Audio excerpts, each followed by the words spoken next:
آئے سنانے کچھ بتانے. آج میں مہمان نہیں میزبان ہوں, اس لیے میری ذمہ داری ہے کہ آنے والے مہمانوں کو کہیں بھی کچھ الٹر نظر نہ آئے. ارے واہ, میرے چچا میاں کو دیکھو کتنے سمجھدار اور با تجربہ کار ہیں. آگے اب بچے, یہ بچوں کو پیچھے کر دیں, بڑے لوگ آگے آ جائیں. یہ جو ہمارے بیچ میں نوجوان لڑکے بیٹھے, بیٹا آگے آؤ, یہاں کی کرسی خالی ہے, آ جائیے آپ لوگ آگے. ابھی اتنی ٹھنڈک نہیں ہوئی ہے کہ سوچ رہے ہو کرسی تو گرم کری تھی یار, مولانا اٹھائے دے رہا. آئیے آئیے, یہاں بھی گرم ہو جائے گی, آ جاؤ. اچھا ماشاء اللہ, ہاں ماشاء اللہ. ہاں آج تھوڑی سی آپ لوگ میٹھا میٹھا بہت سنتے رہتے ہیں, اور اتنا میٹھا میٹھا سنا ہے کہ قوم کو ڈائبٹیز ہو گیا ہے. تھوڑا کریلے کا جوس بھی چاہیے. ہاں جتنے ہمارے بڑے بزرگ ہیں, یہ ہمارے سید صاحب قبلہ کی بارگاہ میں آتے ہیں, بولے لڑکا بگڑ گیا ہے, کوئی چلا رہا ہے, بٹیا بگڑ رہی ہے, بوتل دم کر دو. کوئی کہہ رہا ہے پرچی بنا دو, بیٹی کے گلے میں لٹکا دیں سدھر جائے. کوئی سوچ رہا ہے بیٹی کے گلے میں لٹکا دیں بیٹا سدھر جائے. کچھ وہ ہیں جو آ کر کے رونا یہ رو رہے ہیں کہ حضرت ماحول بڑا خراب ہو گیا ہے, بیٹا اپنے باپ کی تعظیم نہیں کر رہا, بیٹی اپنے ماں باپ کے کہنے میں نہیں ہے, بچے نافرمان ہو رہے ہیں, بچیاں نافرمان ہو رہی ہیں, سب رو رہے ہیں. کوئی بوڑھا کہہ رہا ہے کہ بچے میرا حق نہیں ادا کر رہے ہیں. تقریر کرو مولانا کہ ماں باپ کا حق کیا ہے. مولانا صاحب تقریر کرو, اس قوم کو سمجھاؤ کہ باپ کا کیا حق ہے, ماں کا کیا حق ہے, اور جنت کہاں ہے.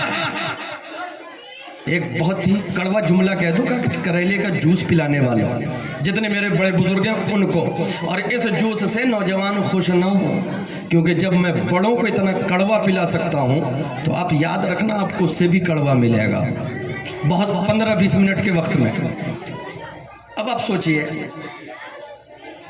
کہ ماں کے قدم کے نیچے جنت ہے, بچے کے لیے ہے. اللہ سبحانہ, سنا ہے تقریر میں. اچھا اماں کے قدم کے نیچے جنت ہے, بیٹا خدمت کرے گا جنت میں چلا جائے گا. باپ جنت کا دروازہ ہے, کس کے لیے, اپنے لیے یا بچوں کے لیے. ماں کے قدموں کے نیچے جنت ہے.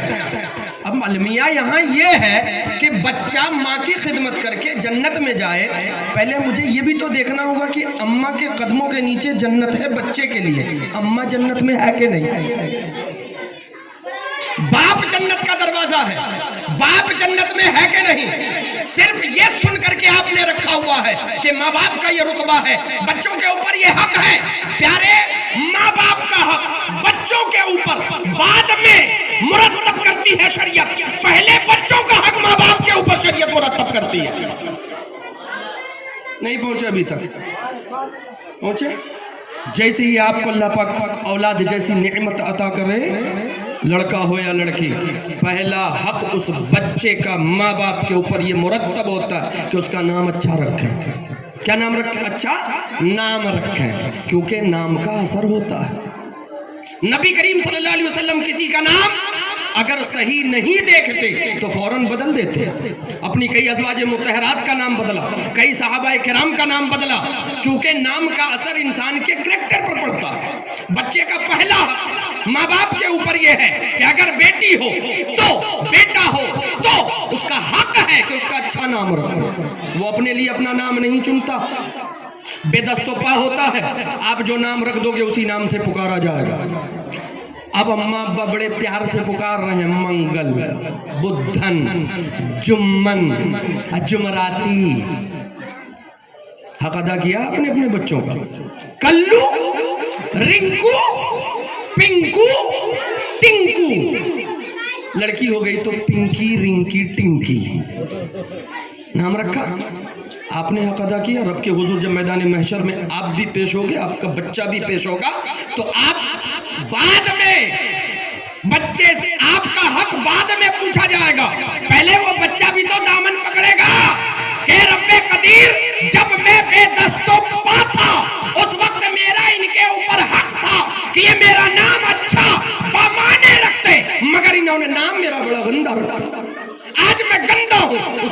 اثر ہے. آج میں بگڑا ہوں اس نام کا اثر. واہ واہ واہ. نام نہیں رکھا. اور یہ نام وہ ہے جو انگریز چھوڑ کے گئے تھے. رکھتے تھے اپنے کتوں کا پنکو ٹنکو رنکو. جن لوگوں کا نام ہو برا نہ ماننا. جا کر کے اپنے ابا سے پوچھنا ایسا نام کیوں دیا. انگریز چلے گئے, نام یہیں چھوڑ گئے, اور ہم لوگوں نے اس کو اپنے بیٹے کا نام دے دیا. بولے پیار سے پکارتے ہیں. پیار سے کیا محمد نہیں پکارا جا سکتا؟ کیا پیار سے بچے کا نام علی نہیں پکارا جا سکتا؟ کیا بچے کا نام پیار سے ابو بکر نہیں رکھا جا سکتا؟ کیا بچے کا نام پیار سے حسن و حسین نہیں رکھا جا سکتا؟ رنکو پنکو ٹنکو نام رکھا ہوا ہے. پہلا حق بچے کا ماں باپ کے اوپر ہے اچھا نام رکھنا. اب جن لوگوں نے یہ حق ادا نہیں کیا ہے ابھی بھی موقع ہے حق ادا کریں. آپ اپنا حق ادا کریں گے, بچہ بھی اپنا حق ادا کرے گا. نام اچھا رکھیں. دوسرا حق جو بچے کا مرتب ہوتا ہے وہ ہے اس کی تعلیم. کیا ہے؟ تعلیم. یہ حق نہیں ہے بچے کا, نیچے رکھ دو بیٹا, یہ حق نہیں ہے کہ آپ اس کو روز رات کو پاؤ بھر قیمہ گھوئیاں کے ساتھ کھلاؤ, سوکھی روٹی کھلاؤ, ٹھیک ہے, مگر تعلیم سے مزین کرو اپنے بچے کو. تعلیم سے اپنے بچوں کو مزین کرو. اسے مدرسہ اشرفیہ برکات رضا میں اس کا ایڈمیشن کراؤ تاکہ وہ وہاں حدیث مصطفیٰ پڑھے, اقوال مصطفیٰ پڑھے, صحابہ کا کردار پڑھے, سیرت مصطفیٰ پڑھے, اور پھر جانے کہ ماں کے قدموں کے نیچے جنت ہے, باپ جنت کا دروازہ ہے. جب اسے یہ پتا ہوگا, اس نبی کی سیرت سے واقف ہوگا, صحابہ کرام کے اداؤں سے واقف ہوگا, تو تمہیں کسی تقریر کرانے کی ضرورت نہ پڑے گی. بچہ خود بخود ماں باپ کے قدموں کو چومتا نظر آئے گا. نعرہ تکبیر, نعرہ رسالت, علماء اہل سنت, جشن غوث الورا, مدرسہ اشرفیہ برکات رضا, نعرہ تکبیر, نعرہ رسالت. اس کو پڑھانا ماں باپ کی ذمہ داری ہے, بچے کو صحیح تعلیم دینا. کتنے لوگ دے رہے ہیں؟ ماشاءاللہ جو لوگ دے رہے ہیں اللہ پاک ان کے اندر طاقت و قوت اور استقلال عطا فرمائے. اور جو اس سے پیچھے ہیں, اگر اپنے آنے والے نسل کی بقا چاہتے ہو, اپنے آنے والی نسل کی عزت چاہتے ہو, یہ چاہتے ہو کہ آئندہ نسلیں تمہیں برے ناموں سے یاد نہ کریں, تمہاری برائی نہ کریں, تو ان کے لیے علم کا دروازہ کھولو. کم کھاؤ مگر اپنے بچے کو پڑھاؤ, پھٹا پرانا پہنو مگر اپنے بچے کو پڑھاؤ. اگر تمہیں, اور مجھے حیرت اس قوم پر ہوتی ہے, شادی کے اوپر اس بچے کے 2 لاکھ روپے خرچ کریں گے. پڑھائی پر خرچ کرنے کی بات ہے, بولے کہ میں غریب ہوں. کار سجانے میں بارات لے کر گیا, بولے شادی تو ایک ہی دفعہ ہوتی ہے, تو کیا تعلیم وہ دوبارہ پیدا ہو کے حاصل کرے گا؟ اس کا بھی ایک ہی موقع ہے. شادی کا ایک موقع ہے تو تعلیم کا بھی ایک ہی موقع ہے, تربیت کا بھی ایک ہی موقع ہے. یہ بچے کا حق ہے کہ اس کو ماں باپ صحیح تعلیم دیں. شادی کے اوپر 2 لاکھ خرچ کرنے والی قوم 1 لاکھ روپے بچوں کی تعلیم پر خرچ کرنے کو تیار نہیں ہے. اور تعلیم پر جو خرچ ہوگا وہ قسطوں میں ہوتا ہے, تھوڑا تھوڑا. اور شادی میں جو خرچ ہوتا ہے وہ ایک بارگی. میں کیسے مان لوں کہ یہ قوم غریب ہے, بچوں کو نہیں پڑھا سکتی؟ میں نے کسی غریب کی شادی نہ دیکھی ہو جو 2 لاکھ سے کم خرچے میں ہوئی ہو, جبکہ اسلام نے تو شادی کو بڑا آسان کر دیا تھا. صحابی رسول نبی کے پیچھے بیٹھے ہیں, آپ صلی اللہ علیہ وسلم فرماتے ہیں اے فلاں شادی کر لے. صحابی رسول نبی کے ساتھ اٹھنے بیٹھنے والے اونٹ پر پیچھے بیٹھے, فلاں شادی کر لے. عرض کرتے یا رسول اللہ کر لی, 2 مہینہ ہو گیا. یا رسول اللہ 2 ماہ پہلے شادی کر لی. آپ صلی اللہ علیہ وسلم فرماتے ہیں اللہ تمہاری شادی میں برکت عطا فرمائے. شادی کو اتنا آسان رکھا. آپ سوچو مدینے میں رہ رہے ہیں, شادی کر رہے ہیں, 2 مہینہ گزر گیا, اپنے آقا تک کو نہیں بتایا. اتنا آسان کہ شادی میں خرچ کہاں سے آ گیا.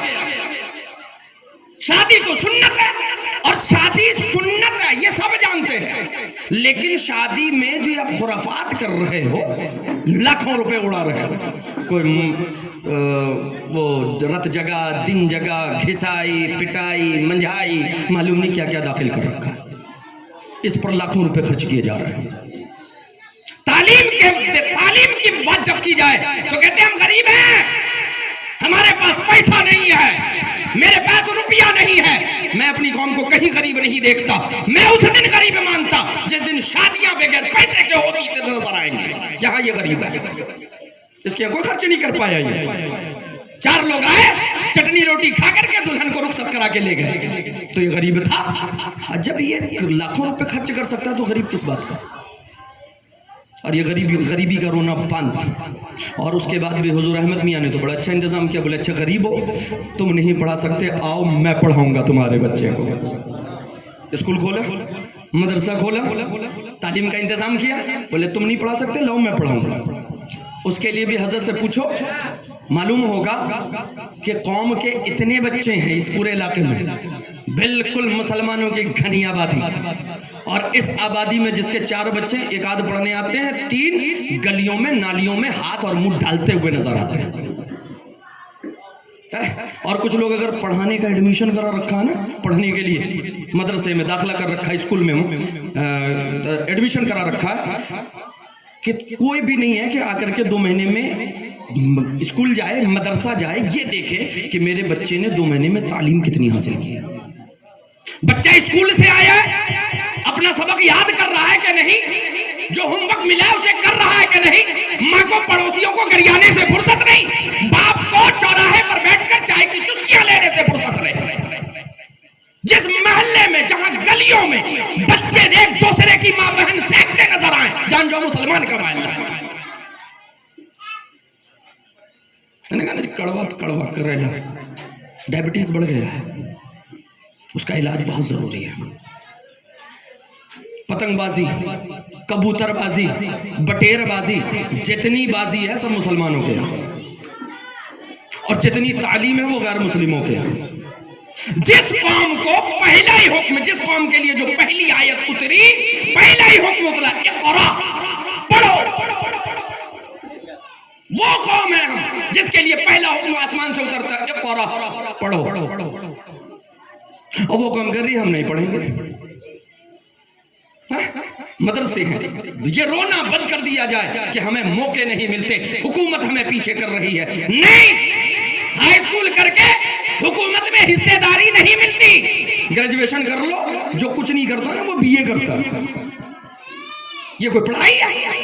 اور 2 سال وہ بھی گھر میں کھیلتے کودتے جا کر کے ایگزام دے کر کے آئیں گے، کہیں 34-35% سے پاس کر جائیں گے، بولے بی اے کر کے بیٹھے، نوکری نہیں ملی۔ بچہ میں ایم اے کر کے بیٹھا ہوں، میں نے شکوہ کیا کیونکہ بی اے میں پر نوکری نہیں ہے، اور نوکری کے لیے تعلیم نہیں ہوتی، تعلیم ہوتی ہے انسان کے کردار کو نکھارنے کے لیے۔ تعلیم چاہے دینی ہو چاہے دنیاوی ہو، انسان کے وجود کو نورانی بناتی ہے، انسان کو ذمہ دار بناتی ہے، انسان کو سمجھدار بناتی ہے۔ تعلیم کا نور جب کسی کے دل میں اتر جائے تو وہ خود منور ہوتا ہے، آنے والی نسلوں کو منور کرتا ہوا چلا جاتا ہے۔ تعلیم وہ چیز ہے۔ تو بچے کا دوسرا جو ماں باپ کے اوپر ہے، جو شریعت مطہرہ نے رکھا ہے، وہ رکھا ہے صحیح اچھی تعلیم دینا، تعلیم دینا۔ پھر یہی تک بات ختم نہیں ہوتی، اس کے بعد ہے تربیت، تعلیم اور تربیت، یعنی کہ تعلیم بھی دینا ہے اور تعلیم کے ساتھ بچوں کی تربیت بھی کرنی ہے۔ اب ہمارے یہاں کی تربیت سنیے، بس 2 مثالیں دوں گا، 2 مثالیں۔ ایک بیٹا چھوٹا سا ہے، 5 سال کا ہے، 7 سال کا ہے، کہیں کھیلنے گیا، کسی کا ایک کپ اٹھا کے گھر لے آیا، اماں نے دیکھا یہ کپ تو ہمارا نہیں، وہ اماں مجھے وہاں پڑا ملا تھا، اماں نے رکھ لیا۔ سوچتے ہیں بچہ ہی تو ہے، کسی کے اٹھا کے لے آئے، پڑا ہوگا، کیا تحقیق کی کبھی؟ پتنگ لے کر کے آ رہا، جب اس کی جیب میں پیسہ نہیں تھا پتنگ لے کر کے آیا، بولے کیا کر، پتنگ کہاں سے لائے؟ بولے لوٹ کے۔ جب بچپن سے آپ اس کو لوٹنا سکھا رہے ہو تو بڑا ہو کر کے لٹیرا ہی تو بنے گا۔ اس سے کیا فرق پڑتا ہے کہ وہ 2 روپے کی چیز ہے یا 3 روپے کی، کیونکہ آپ نے اس کو بچپن سے سکھایا کہ بیٹا لوٹنا بری بات نہیں ہوتی ہے، جہاں کسی کا مال پڑا ملے لوٹ کے لے آؤ۔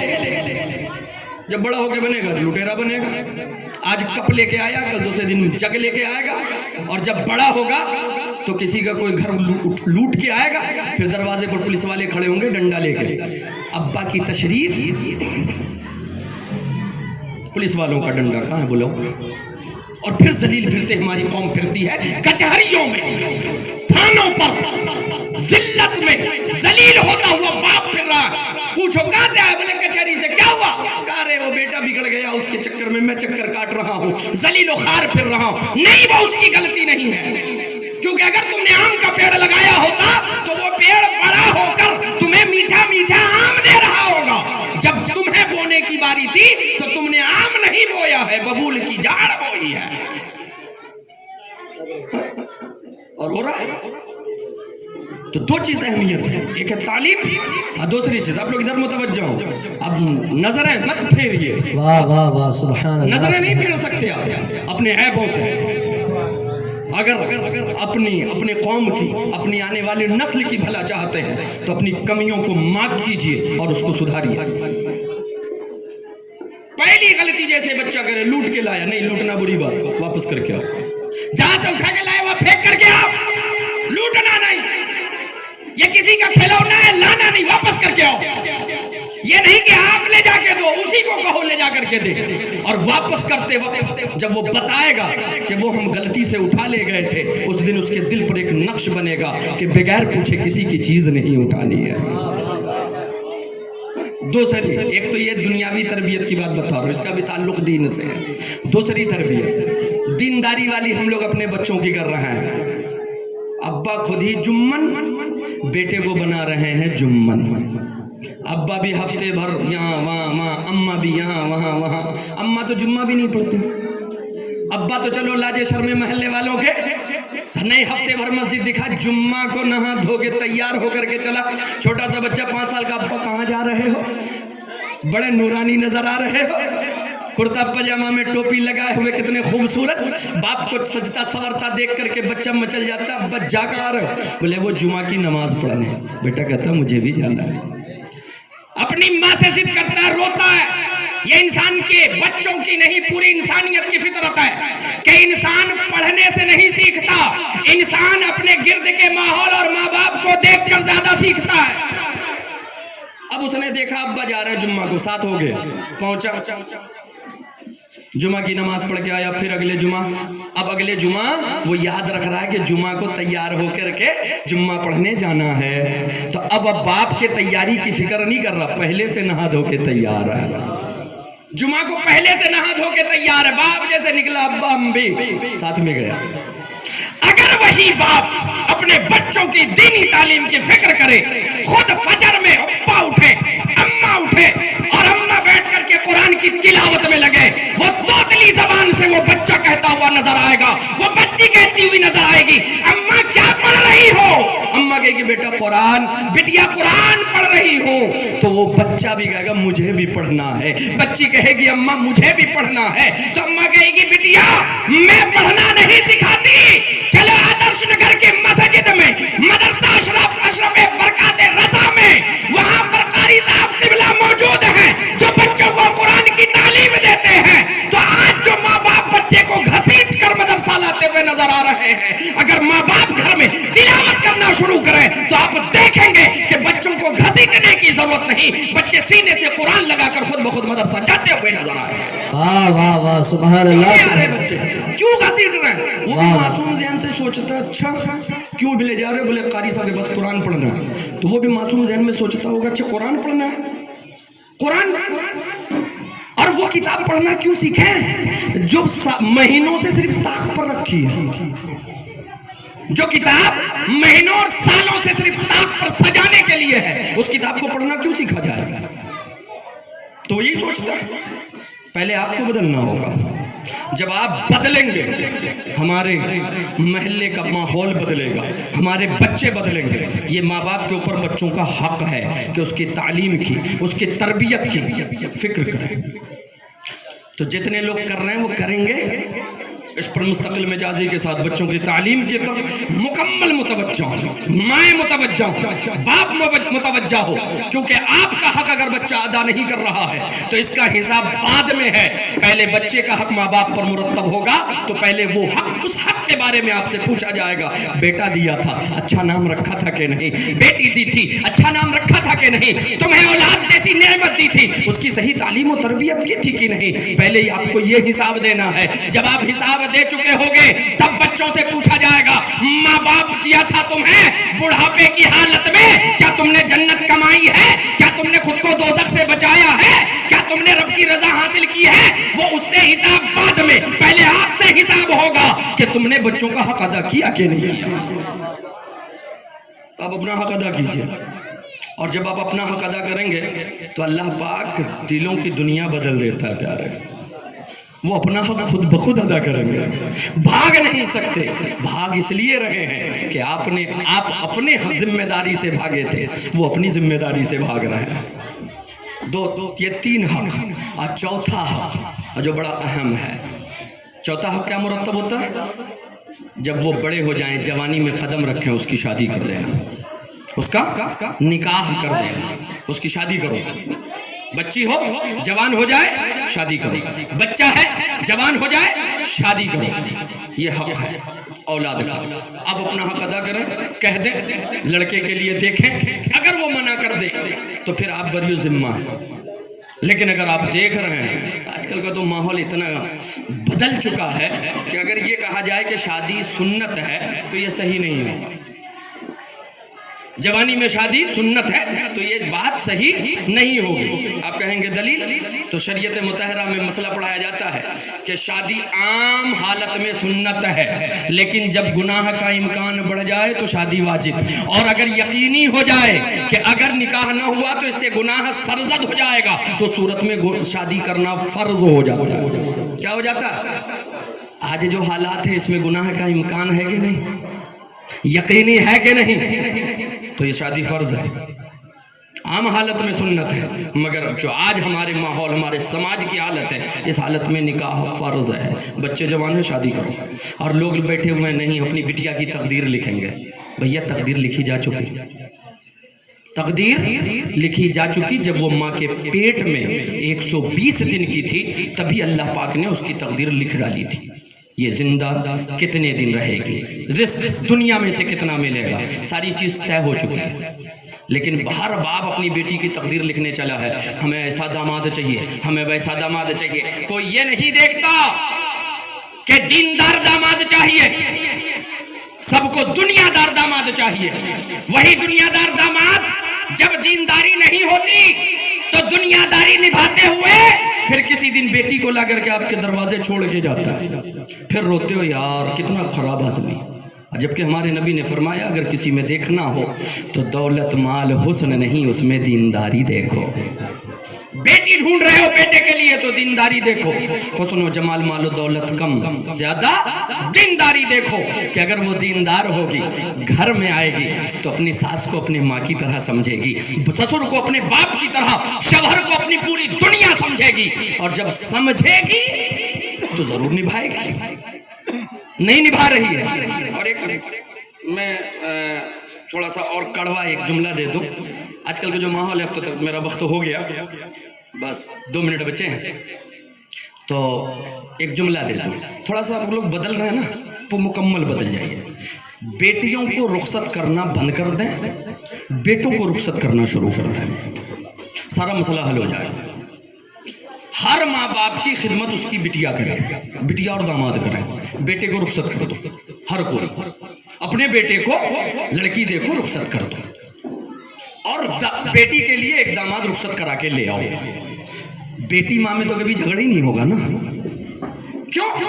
آپ سوچو گے تو مولانا صاحب عجیب بات کر رہے ہیں، بیٹیاں رخصت ہو کے آتی ہے یا جاتی ہے، اب بیٹے کی بات کر رہا ہوں کیونکہ میں سمجھا کر کے تھک گیا ہوں کہ پیارے بہو جو ہوتی ہے، جو آپ لے کر کے آ رہے ہو، چاہے آپ کی بیٹی جائے یا کسی کی بیٹی آئے، جو بہو ہے وہ آتی ہے بہو بن کر کے، اگر آپ کو اس کو بیٹی بنانا ہے نا تو پہلے باپ بننا پڑے گا۔